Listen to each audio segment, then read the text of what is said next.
එංගලන්ත කණ්ඩායමට එරෙහිව පැවති පළමු එක්දින ක්‍රිකට් තරගයෙන් ලකුණු 19ක වෙදබඩ් ජයක් අත් කර ගැනීමට ශ්‍රී ලංකා කණ්ඩායම සමත් විය.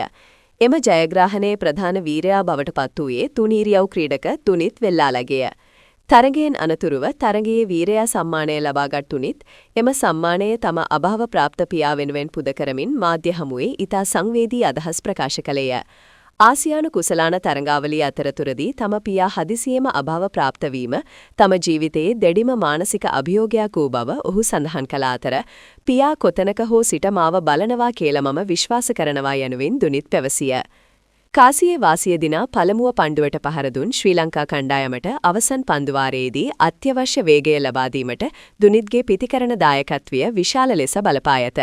අනික් අන්තයේ කුසල් මෙන්ඩිස් නොදැවී ලකුණු 98ක් ලබා සිටියදීද කණ්ඩායමේ ලකුණු සංඛ්‍යාව ඉහළ නැංවීමේ වගකීම දුනිත් විසින් සාර්ථකව ඉටු කරන ලදී. පන්දු 12ක් තුල නොදැවී ලකුණු 25ක් රැස් කළ ඔහුගේ ඉනිමට 6 පහරක් සහ 4 පහර 3ක් ඇතුළත් වූ අතර එම වේගවත් පිතිකරණයේ හේතුවෙන් ශ්‍රී ලංකාව පන්දුවාර 50 අවසානයේ කඩුළු 6ක් දැවී ලකුණු 271ක් රැස් කිරීමට සමත් විය. පිතිකරණයෙන් පමණක් නොව පන්දු යැවීමෙන්ද දුනිත් විශිෂ්ට දස්කම් දැක්විය. ඔහු ලකුණු 41කට කඩුළු 2ක් දවා ගනිමින් තරගයේ ගමන් මග ශ්‍රී ලංකා කණ්ඩායම වෙත හැරවීමට මහත් දායකත්වයක් ලබා දුන්නාය. මෙම තුනීරියව් කාර්ය සාධනයේ හේතුවෙන් තරඟ 3කින් සමන්විත එක්දින තරඟාවලියේ 1.ක පෙරමුණ ශ්‍රී ලංකාවට හිමි විය.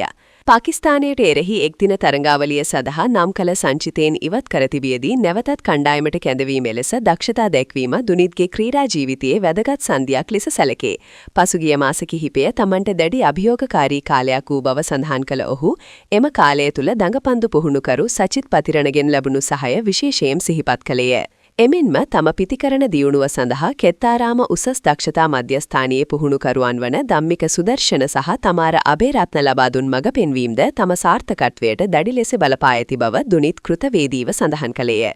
මෙම තරගයේදී නැවත කණ්ඩායමට එක් වූ ජෙෆ්රි වැන්ඩසේද ලකුණු 39කට කඩුළු 2ක් දවා ගනිමින් වටිනා දායකත්වයක් ලබා දුන් අතර ඉදිරියේදී පැවැත්වීමට නියමිත 2026-20 ලෝක කුසලාන තරඟාවලිය ඉලක්ක කර ගනිමින් දුනිත් වෙල්ලාලගේ වැනි තරුණ ක්‍රීඩකයන්ගේ නැගී සිටීම ශ්‍රී ලංකා ක්‍රිකට්ටුවට ඉතා ධනාත්මක සංඥාවක් වනු ඇත.